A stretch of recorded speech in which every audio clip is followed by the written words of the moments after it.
जैसे ही हनुमान जी महाराज ने मान सरोवर पर बैठ करके नाम का गुणगान गाना प्रारंभ किया, राम नाम की ध्वनि को प्रारंभ किया करने लगे, और वही राम नाम जब नारायण भगवान ने श्रवण किया, नेत्र बंद हो गए, और उस नाम के सहारे चरणों को प्राप्त करने वाले समस्त भक्तों का चिंतन नारायण भगवान के चित्त में प्रकट हो गया। उनकी क्रीड़ा भी वहीं विराजमान हो गई। तुरंत निकल करके बाहर आए, सब भक्तों का चिंतन करके भाव विह्वल भगवान हो गए। मेरी सबरी कहाँ है, मेरा विभीषण कहाँ है, मेरे हनुमान कहाँ हैं, मेरे कपिध्वज कहाँ हैं, मेरे कपीश्वर कहाँ हैं। और उस नाम के प्रभाव से लाखों वर्षों से चली आ रही वो क्रीड़ा वहीं विराजमान हो गई। सब देवताओं ने हनुमान जी को प्रणाम किया। हनुमान जी महाराज बोले, हमें प्रणाम मत करो, प्रणाम करना है तो राम के नाम को प्रणाम करो, नाम को वंदन करो। भैया सही बात तो ये है कि हम सीधे भगवान को जानना चाहते हैं, नाम का आश्रय हमने लिया नहीं है। सही बात तो यह है कि नाम का आश्रय ले लीजिए, नाम ही आपको ठाकुर जी को जना देगा। नाम में इतनी सामर्थ्य है, नाम इतना श्रेष्ठ है। तो श्री गोस्वामी तुलसीदास जी महाराज ने पहले तो नारायण को वंदन किया, और नारायण के ठीक तुरंत बाद कुंद इंदु समदेह उमार मन करुणा अयन, जाहि दीन पर नेह करो कृपा मर्दन मयन। महादेव को वंदन किया, और महादेव को वंदन करने के बाद, नारायण को वंदन करने के बाद, गणपति को वंदन करने के बाद फिर वंदन किनको कर रहे हैं? वंदौ गुरुपद कंज कृपा सिंधु नर रूप हरि, महामोह तम पुंज जासु वचन रवि कर निकर, वंदौ गुरु पद पदम परागा। ऐसे ही गाओ, बिना ताल के गाओ। सुरुचि सुवास सरस अनुरागा, सुरुचि सुवास सरस अनुरागा, अमीय सुरी मय चूरन चारु, अमीय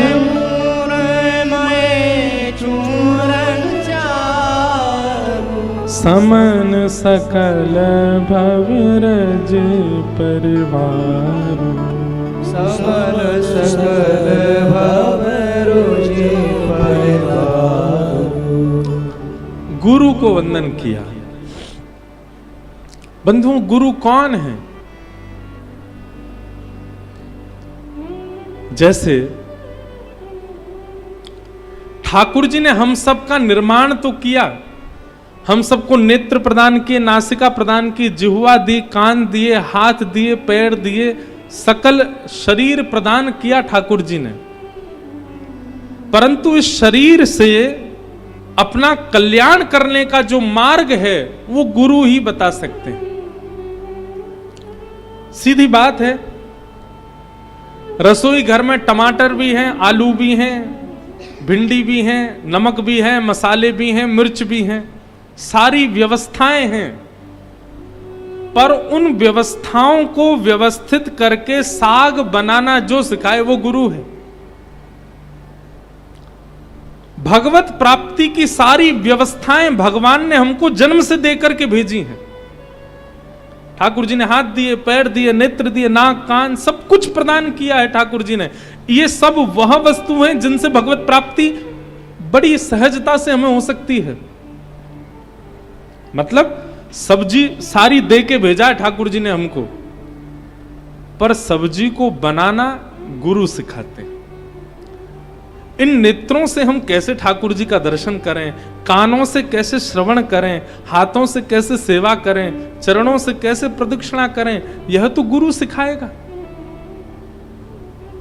अब देखो हमारे सामने सब संगीतज्ञ महामुनिंद्र बैठे हैं, जो भैया वायलिन बजा रहे हैं, भैया बेंजो बजा रहे हैं, ये हमारे महाराज जी तबला बजा रहे हैं। सारे साज एक से बढ़कर के एक हैं। ये भैया कीबोर्ड बजा रहे हैं, कीबोर्ड 2-4 लाख रुपए का आता होगा बाजार में।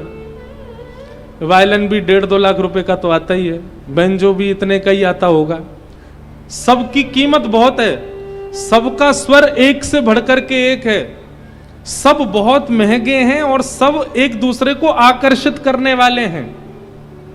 परंतु अभी ये वायलिन भैया छोड़ करके हमारे अनुज जी बजाने लग जाएं, इसमें स्वर कैसा निकलेगा फिर?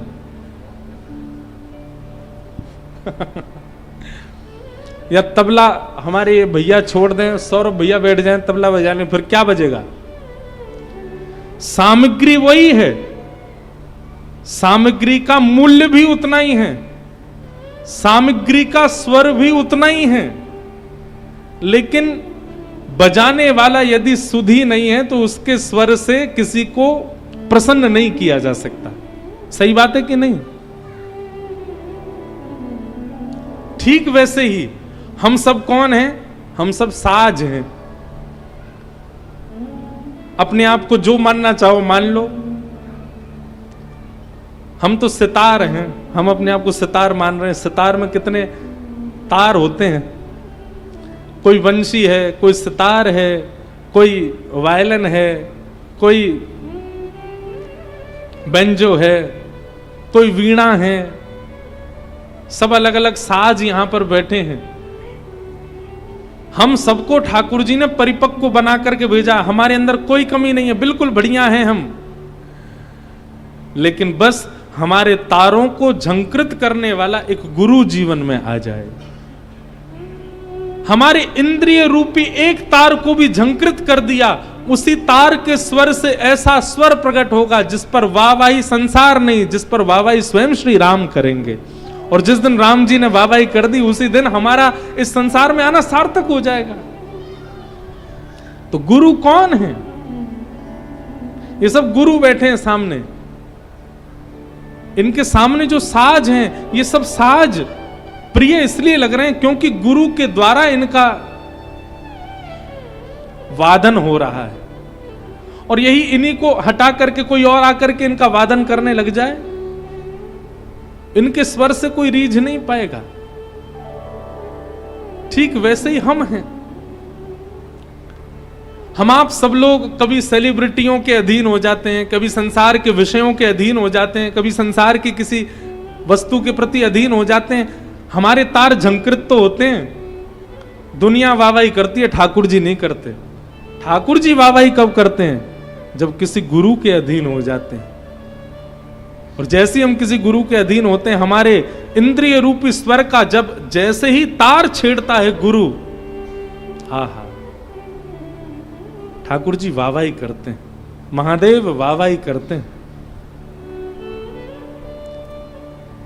मीराबाई हमारी आपकी तरह ही थी, उनकी भी आंखें थी, उनकी भी नाक थी, उनकी भी जिह्वा थी, उनकी भी 2 भुजाएं थी, 2 पैर थे, कंठ था। हम हमारी जैसी ही थी मीराबाई, लेकिन केवल गुरु आश्रय मिल गया। और गुरु आश्रय की वजह से भाई छोड़या बंधु छोड़या छोड़या जग सोई, साधुअन संग बैठ बैठ, साधुअन संग बैठ बैठ, लोक लाज खोई रे, मेरे तो गिरधर गोपाल, दूसरो न कोई, दूसरो न कोई। और देखो एक सूरदास नामक भी हुए, उनका तो एक तार भंग था, नेत्र थे ही नहीं उनके। हम तो सारे तारों से युक्त हैं, हम जो साज हैं, पर सूरदास रूपी एक साज था, उनका तो एक तार था ही नहीं। लेकिन एक श्रेष्ठ गुरु प्राप्त हो गए, तो एक तार ना होने के कारण भी जितने तार थे उन्हीं के झंकार से ही ठाकुर जी को प्रकट कर दिया, ठाकुर जी को प्रसन्न कर दिया।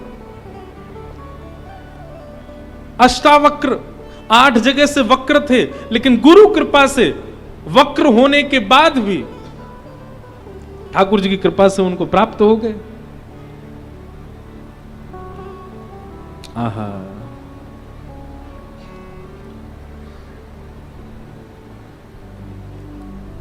श्री गुरुपद नख मणिगण ज्योति सुमिरत दिव्य दृष्टि ही होती।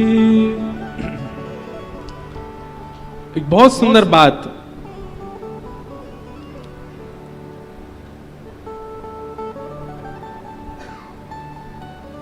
श्री गोस्वामी तुलसीदास जी महाराज अपने मंगलाचरण में कहते हैं ना, वंदे बोधमयं नित्यं गुरुं शंकर रूपिणं यमाश्रितो हि विक्रोपी यमाश्रितोऽपि वक्रोऽपि चंद्रः सर्वत्र वन्द्यते। कितनी सुंदर बात।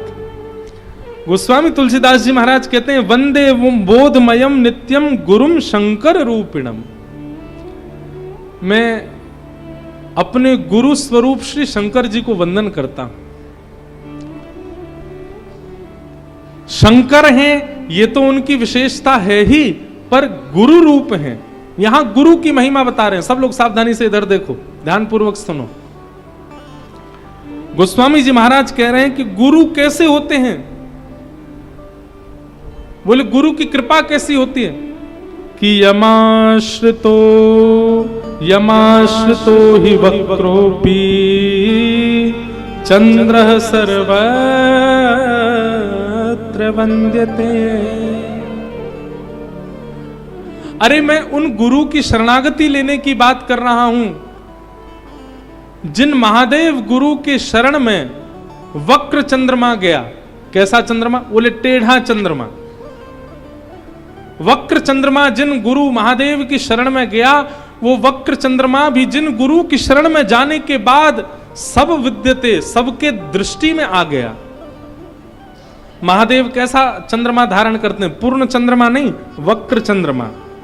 जबकि वक्र टेढ़ा एक प्रकार का दोष है, और पूर्ण चंद्रमा नहीं है, अर्ध से भी छोटा चंद्रमा, बाल चंद्रमा धारण करते हैं। इसका मतलब नहीं है पूर्ण गुणवान चंद्रमा धारण नहीं करते महादेव। कैसा? बोले थोड़ा सा दृश्यमान चंद्रमा है, केवल थोड़ा सा गुण है उसके अंदर, उसको अपने सिर पर धारण करते हैं। भाई यही गुरु कृपा है, जिनकी शरण जाने पर हम भले ही थोड़े से गुणवान हो, भले ही हमारा स्वरूप वक्र हो, हम टेढ़े हो, हमारे अंदर दोष भरे पड़े हो, पर गुरु शरण में जाने का ये प्रभाव मैंने देखा कि वक्र चंद्रमा महादेव के चरणों में गया, और महादेव के चरणों में जाते ही उस वक्र चंद्रमा का दर्शन सबने किया। उस सबके लिए पूजनीय हो गया, सबके लिए वंदनीय हो गया, सबके लिए दर्शनीय हो गया। ऐसे गुरु चरणों में मैं प्रणाम करता हूं, गुरु की मैं वंदना करता हूं। गुरुपद रज मृदु मंजुल अंजन नयन अमीय द्रग दोष विभंजन तेहि कर विमल विवेक विलोचन वर्णो रामचरित भवमोचन। गोस्वामी तुलसीदास जी महाराज कह रहे हैं, मैं जिस रामचरित्र का दर्शन करके अपनी लिपिबद्ध कर रहा हूं, ये मेरे दर्शन की सामर्थ्य नहीं है। तो फिर किसी ने कहा कि हे गोस्वामी जी, आपको ये रामचरित्र कैसे दिख रहा है? गोस्वामी जी कहते हैं, गुरुपद रज मृद मंजुल अंजन। मैंने अपने गुरु की चरण रज को अंजन यानी कि काजल बना करके अपने नेत्रों में लगाया है। और गुरु कृपा से ही मुझे ऐसी दृष्टि प्राप्त हुई जिससे मैं रामचरित्र का दर्शन करके लिख पा रहा हूं। बंधुओं, गोस्वामी जी से एक बात सीखिएगा। वैसे सीखने को तो 1000 बातें हैं, पर एक विशेष बात सीखिएगा। क्या? गोस्वामी जी ने संपूर्ण मानस में एक जगह भी स्वयं को श्रेय प्रदान नहीं किया राम यश लिखने में। गोस्वामी जी ने एक बार भी ऐसा नहीं किया, ऐसा नहीं कहा कि ये यश मैंने लिखा, ये यश मेरे चिंतन में आया, ये भाव मेरे द्वारा प्रस्तुत किया गया। नहीं, हर जगह गोस्वामी जी महाराज अपने गुरु की कृपा को ही श्रेष्ठ बता रहे हैं। भगवत प्राप्त व्यक्ति का यह लक्षण होता है कि वो अति विशिष्ट क्रियाओं को करने के बाद भी अपने ऊपर श्रेय नहीं लेता है। गोस्वामी जी महाराज कह रहे हैं, मेरी सामर्थ्य नहीं कि मैं लिख सकता, ये तो मेरे गुरु की कृपा है।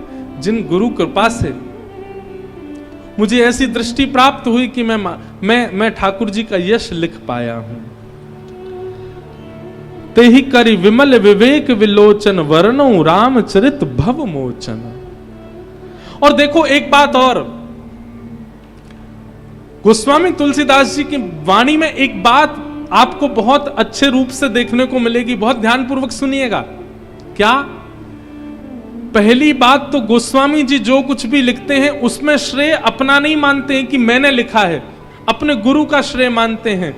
और गोस्वामी जी की वाणी में दूसरी बात जो आपको देखने को मिलेगी वो यह कि गोस्वामी जी जो कुछ भी लिखते हैं इतने विश्वास से लिख रहे हैं कि मैं जो लिख रहा हूं इससे भव मोचन, इससे संसार का कल्याण होगा ही होगा। और ये विश्वास अपनी कृति पर नहीं हो सकता, गुरु की कृपा पर हो सकता है।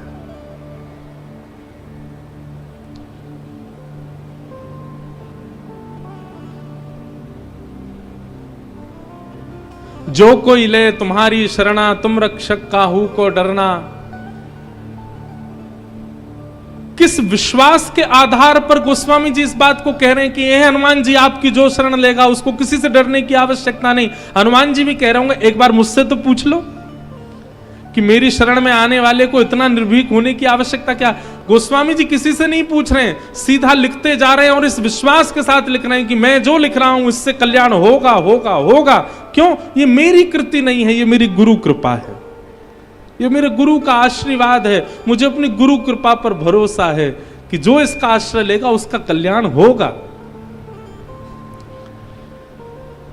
तो गोस्वामी जी की वाणी में दो बातें आपको बार बार देखने को मिलेंगी। पहला तो अपने आप को श्रेय नहीं देते, अपने गुरु को श्रेय प्रदान करते हैं। और दूसरी बात, जो भी लिखते हैं इतने विश्वास के साथ लिखते हैं कि इससे कल्याण होगा ही होगा।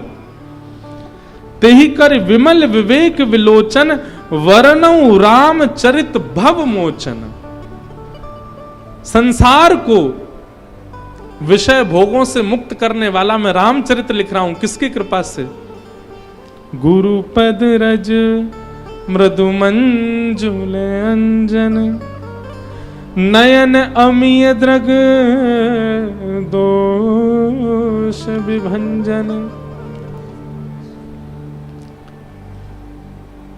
भैया एक बात याद रखिएगा,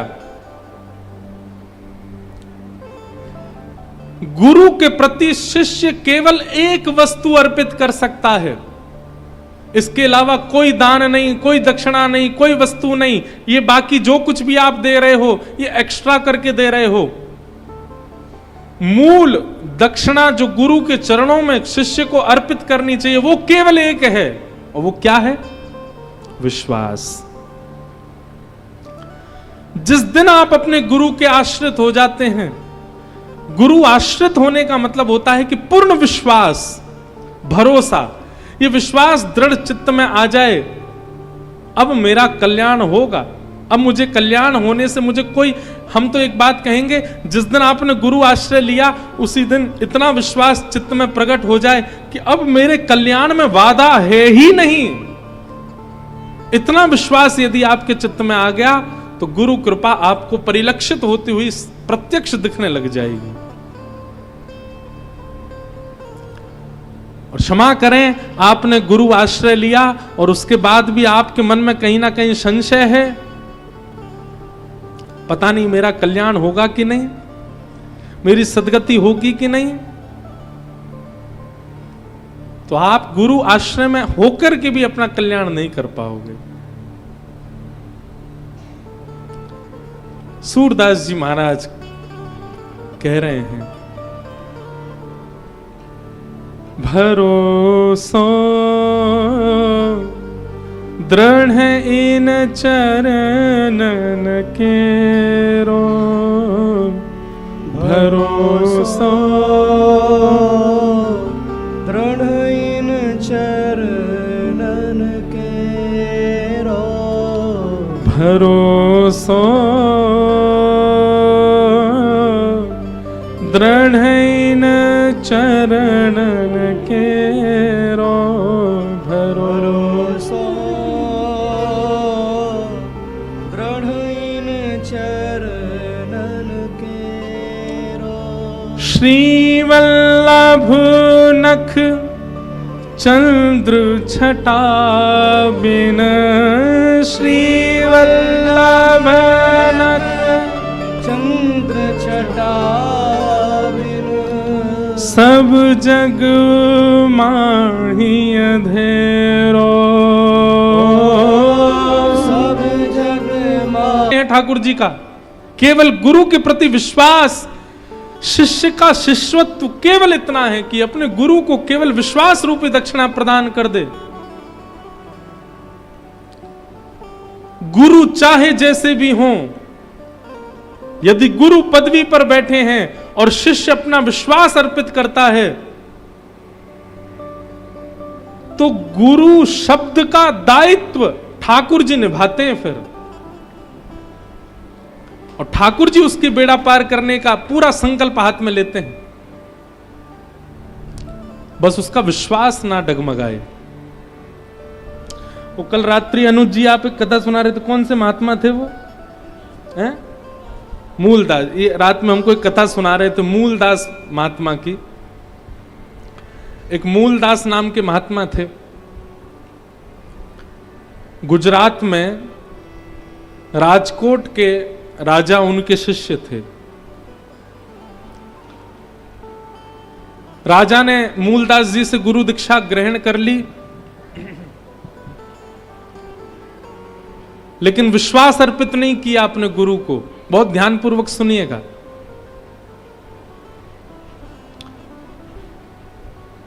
एक दिन उस नगर में एक घटना घटी। क्या घटना घटी कि श्री मूलदास संत के पास में एक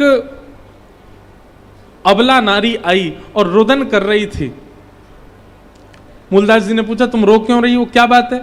तो उसने कहा कि इस नगर के एक अत्यंत धनवान सेठ ने मेरे साथ रमण किया और मुझे गर्भवती कर दिया, परंतु अब वो मुझे अस्वीकार कर रहा है, अब वो मुझे स्वीकार नहीं कर रहा है। और क्योंकि वो बहुत धनवान है तो पूरा नगर उसके पक्ष में है, लेकिन मैं कहां जाऊं? मेरे पास केवल एक ही रास्ता है कि मैं अपने प्राणों का त्याग कर दूं, स्वयं भी मर जाऊं और अपने गर्भ के बालक को भी मार दूं। तो मूलदास जी ने उस कन्या से कहा, एक काम करो, तुम हमारे आश्रम में रह जाओ, मरने की आवश्यकता नहीं है। मृत्यु दंड क्यों देना स्वयं को, और स्वयं को दो तो दो, अपने गर्भ के बालक को क्यों दे रहे हो? हमारे आश्रम पर रह जाओ। वो कन्या बोली, कल को मेरा बालक जन्म लेगा तो मैं क्या कहूंगी कि उसके पिता कौन है? मेरा तो पूरा जीवन नरक हो जाएगा, मेरे बालक का जीवन नरक हो जाएगा। समाज को क्या बताऊंगी कि मेरे पति कौन है, मेरे बालक के पिता कौन है? और कल को बालक ने भी यदि मुझसे पूछा कि मेरे पिता कौन, तो मैं क्या बताऊंगी मेरे बालक का पिता कौन? मूलदास जी बोले, हम संत हैं, हम सबके गुरु हैं, हम सबके माता हैं, हम सबके भाई हैं, सबके बंधु हैं, सबके पिता भी हैं। कोई पूछे तो कह देना हम तुम्हारे बालक के पिता हैं, हमको अपने ऊपर हम संत केवल माला पहनने के लिए नहीं बने, हम संत केवल दक्षिणा लेने के लिए नहीं बने, हम संत केवल सम्मान सुनने के लिए नहीं बने। कोई अपमान भी करेगा तो भी हम सम रहेंगे, हम सब स्वीकार करेंगे। तुम कह देना संसार से कि हमारा बालक है, हम उसके पिता का निर्वहन करेंगे। गुरु बनना बहुत सरल है, लेकिन गुरु पद को निभाना बहुत कठिन है। इसीलिए हम गुरु दीक्षा नहीं देते। हम कहते हैं हमारी कथा ही सुन लो, क्योंकि गुरु पदवी बैठना इतना सामान्य, इतना सरल नहीं है। हमारे वृंदावन में हर वर्ष कथा होती है, तो इस बार पूज्य मलुकपीठ वाले महाराज जी की थी। तो आपसे पूर्व श्री परम पूजनीय प्रातः स्मरणीय श्री तुलसी पीठाधीश्वर स्वामी श्री रामभद्राचार्य जी महाराज की 2 वर्ष तक कथा हुई। उससे पूर्व 2 वर्ष तक हमारे अयोध्या के परम पूजनीय श्री श्रीमद जगतगुरु रामानुजाचार्य श्री राघवाचार्य जी महाराज ने कथा की। हमारे सामने आंखों देखी घटना, एक व्यक्ति वो व्यास मंच से ही महाराज जी के पीछे पड़ जाता। मैं संग में रहता था महाराज जी के, हमको दीक्षा दे दो महाराज जी, हमको दीक्षा दे दो, हमको वैष्णवी दीक्षा दे दो, हम आपके चरणों में। महाराज जी उसको बोले कल आना, वो कल आ जाए तो उसको बोले तुम रात को आना, रात को आ जाए तो कहें सुबह आना। 3 दिन तक महाराज जी ने उसको टरकाया। एक दिन मैंने महाराज जी से कहा, मैंने महाराज जी इसको बेचारे को दीक्षा दे दो, 3 दिन से पीछे पड़ रहा है आपके। तो महाराज जी बोले पता नहीं हमारा मन सा नहीं कर रहा है देने का। मैंने कहा ऐसे मत करो महाराज जी, बेचारा कितना परेशान, ठंडी का समय, कोहरे में आता जाता है, दे दीजिए। हमारी बात मान करके महाराज जी बोले ठीक है आप कह रहे हैं तो हम दीक्षा दे देते हैं। लेकिन अच्छा है हमको उस दिन पता चला कि संत यदि कोई काम नहीं कर रहे हैं तो उसका मतलब है ठाकुर जी कुछ अंदेशा कराते हैं। अब महाराज जी ने जैसे ही उसको दीक्षा प्रदान की, हम वहीं बैठे थे। दीक्षा देने के बाद महाराज जी ने गुरु मंत्र कान में दिया, शंख चक्र कंधे पर पधरा दिए, हवन इत्यादि आदि करके जैसी गुरु दीक्षा प्रदान की, तो गुरु दीक्षा लेने के बाद तुरंत वो व्यक्ति क्या बोला, महाराज जी अब मैं भी शिष्य बना सकता हूं ना, अब मैं भी दीक्षा दे सकता हूं ना। महाराज जी बोले देख लो इंद्रेश जी, ये 3 दिन से इसलिए पीछे पड़ रहा था ताकि दीक्षा लेकर के ये भी चेला बना सके, क्योंकि बिना दीक्षा के अधिकार नहीं मिलता दीक्षा देने का। मतलब उसने दीक्षा ही इसीलिए ली थी कि ताकि वो भी अपने शिष्य बना सके। गुरु बन जाना बहुत सरल है, पर गुरु पदवी को निभाना बहुत कठिन है। मूलदास जी ने उस कन्या से कहा तुम यहीं रहो हमारे आश्रम पर, कल को बालक जन्म ले, कोई पूछे इसके पिता कौन, हमारा नाम बोल देना, हम इसके पिता हैं।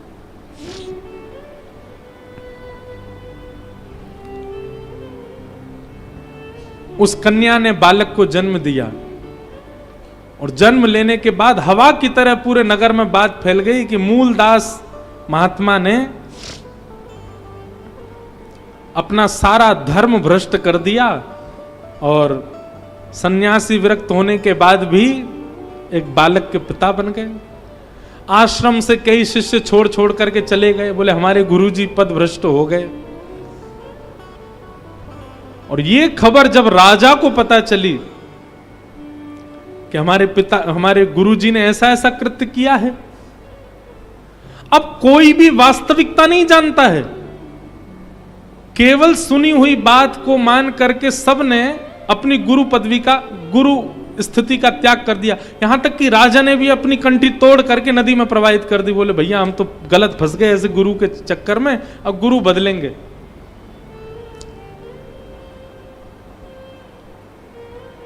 राजा ने दूसरे गुरुजी बना लिए, गुरु त्याग कर दिया। मूलदास जी महाराज को एक दिन पता चला कि सब दुनिया अब विमुख हो गई, मूलदास जी के सारे शिष्य भी छोड़ छोड़ के चले गए। मूलदास जी को इससे कोई प्रभाव नहीं पड़ा, संत को कभी प्रभाव नहीं पड़ता। क्षमा कीजिएगा, जिस गुरु को, जिस संत को केवल सम्मान अच्छा लगता है, और कभी यदि किंचित अपमान हो जाए तो वो आग बबूला हो जाए, तो उनके संतत्व में कुछ तो कमी है। जो सब स्थिति में सम रहे, उसी को तो संत कहते हैं।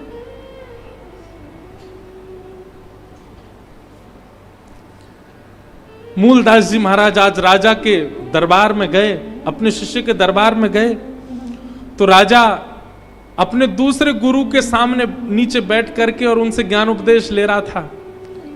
मूलदास जी महाराज जैसे ही आए, राजा ने कहा, आप क्यों आए हैं यहां पर? अब हमारा आपका कोई संबंध नहीं है, आपके प्रति मेरी कोई गुरु निष्ठा नहीं है, मेरे गुरु तो ये हैं। मूलदास जी एक मरी हुई बिल्ली लेकर के आए थे, बिल्ली को नीचे पटक दिया और पटक करके जो नए गुरु जी बने उनसे कहा, अगर तुम गुरु हो तो इस मरी हुई बिल्ली को जीवित करके दिखाओ। तो गुरु जी तो घबरा गए, बोले इनसे पंगा लेना ये कोई सामान्य नहीं है, कोई श्रेष्ठ है। नए गुरु जी तो चले गए उठ करके। मूलदास जी ने अपने कमंडल से जल लिया, जैसी छिड़का बिल्ली जीवित हो गई। देख करके राजा भयभीत हो गया, बोले गुरुदेव मुझसे अपराध हो गया। बोले अपराध तुमसे उसी दिन हो गया था जिस दिन तुमने गुरु दीक्षा ली थी। क्यों? क्योंकि तुमने बिन विश्वास गुरु दीक्षा ली थी। घटनाक्रम क्या हुआ उसको जाने बिना तुमने कंठी तोड़ दी, उसको जाने बिना तुमने गुरु अपने शिष्य पद से त्याग कर दिया।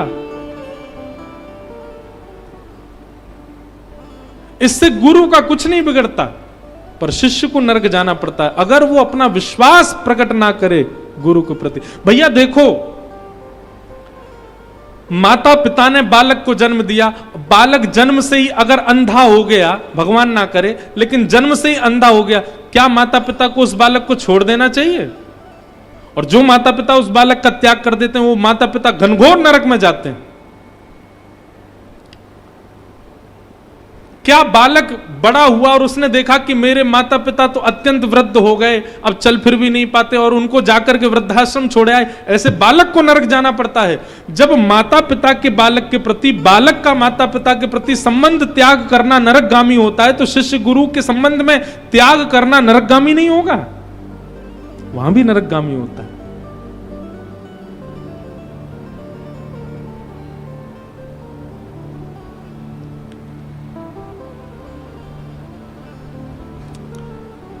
इसलिए श्री गोस्वामी जी महाराज गुरु वंदना कर रहे हैं। गुरु पद रज मृद मंजुल अंजन नयन अमीय द्रग दोष विभंजन तेहि कर विमल विवेक विलोचन वर्णौ राम चरित भव मोचन। मेरे मन में ऐसा भाव आता है कि रामचरित्र इतना कल्याणकारी क्यों है? ये वंदना प्रसंग की वजह से। गोस्वामी जी ने किसी को नहीं छोड़ा, सबको वंदन किया और क्रम सह वंदन किया। जैसा क्रम वंदना का होना चाहिए उस क्रम से वंदन कर रहे हैं गोस्वामी जी महाराज।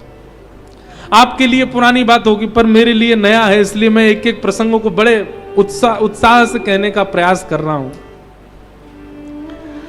और गुरु वंदना करने के बाद, अनेक चौपाइयों में गुरु वंदना करने के बाद फिर ब्राह्मणों को वंदन किया। बंदौ प्रथम महिसुर चरणा मोह जनित संशय सब हरणा। महेश्वर वदना, ब्राह्मणों को वंदन किया। बोले भैया ये ब्राह्मण कृपा करते हैं तभी ब्रह्मण्य देव प्रसन्न होते हैं।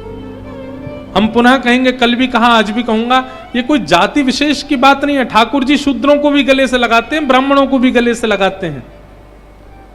ठाकुर जी के लिए सब समान है, परंतु विधि का विधान तो वैसा ही होगा जैसा है।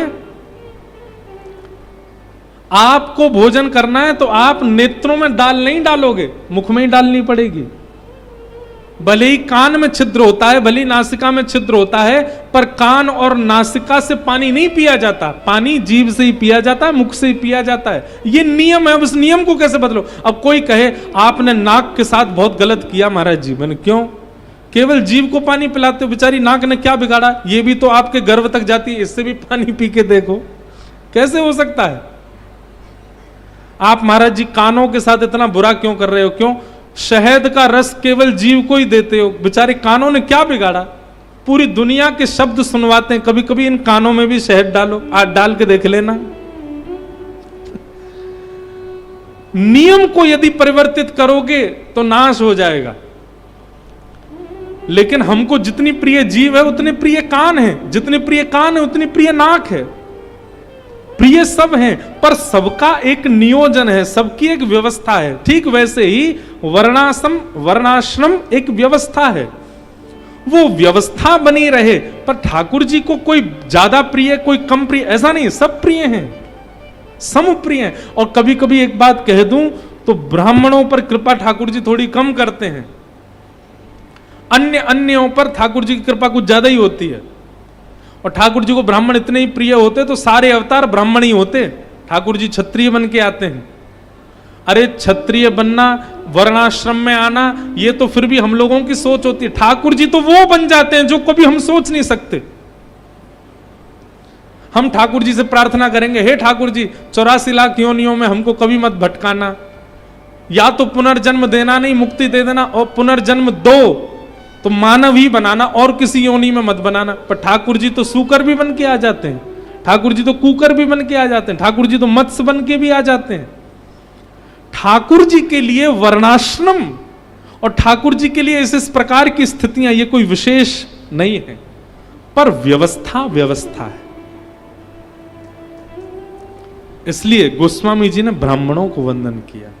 मैं ब्राह्मणों को वंदन करता हूं, और ब्राह्मणों को वंदन करने के बाद साधु चरित शुभ चरित कपासु निरस विशद गुण मय फल जासु, जो सही दुख पर छिद्र दुरावा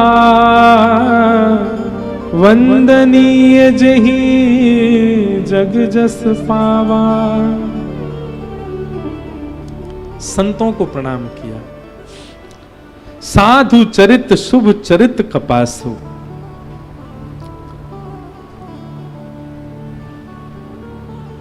संत का जीवन कैसा होता है?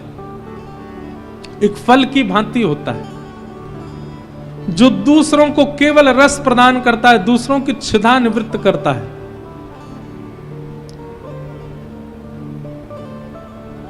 वृक्षः कबहु न फल भके, नदी न संचय नीर, परमार्थ के कारण साधु धरा शरीर। साधु कौन है? संत कौन है? परमार्थी साधु, जो दूसरों के लिए जीवन जीता है, जो दूसरों को सुख प्रदान करने के लिए अपना संपूर्ण जीवन प्रदान कर देता है, वो साधु है। ऐसे साधुओं को मैं प्रणाम करता हूं,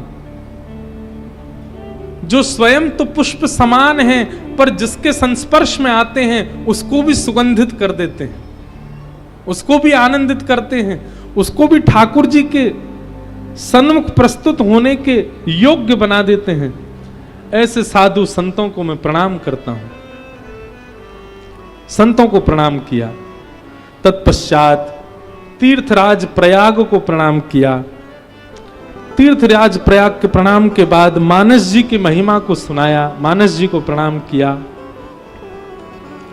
फिर सत्संग को प्रणाम किया। बिनु सत्संग विवेक न होई, राम कृपा बिन सुलभ न सोई, त सत्संगत मुद मंगल मूला, सोई फल सिद्धि सब साधन फूला।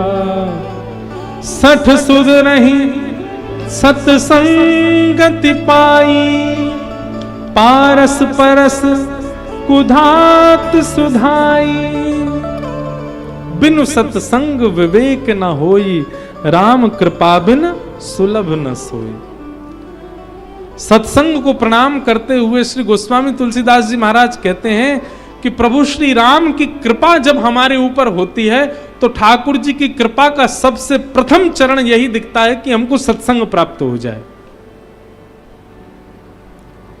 बहुत सावधानी से सुनिएगा। आप कथा में बैठे हैं, यह राम जी की कृपा नहीं है। आप रामेश्वरम में बैठे हैं, ये राम जी की कृपा नहीं है। आप इस सभागार में बैठकर के कथा श्रवण कर रहे हैं, ये राम जी की कृपा नहीं है। सत्संग जो यहां से सुनाया जा रहा है वो सब आप समझ रहे हैं, ये राम जी की कृपा है। बैठे तो यहां बहुत सारे लोग हैं पर समझ में सबको नहीं आ रहा है। कभी कभी सत्संग में रावण भी बैठता था, पुलस्त ऋषि कभी कभी सत्संग करते थे, रावण भी बैठता था। पर रावण कैसे बैठता था? बोले हमको क्या सिखा रहे, हम तो सब जानते हैं, हमको क्या सीखने की आवश्यकता, हमको सबको पता है। इसलिए सत्संग मिलना किसको कहते हैं? सत्संग समझ में आना, सत्संग जीवन में उतरना, सत्संग का जीवन पर प्रभाव होना, यह सत्संग मिलना है। और ये राम जी की कृपा के बिना नहीं होता। नहीं तो कथा में आने के बाद भी सत्संग अपना प्रभाव दिखा नहीं पाता है।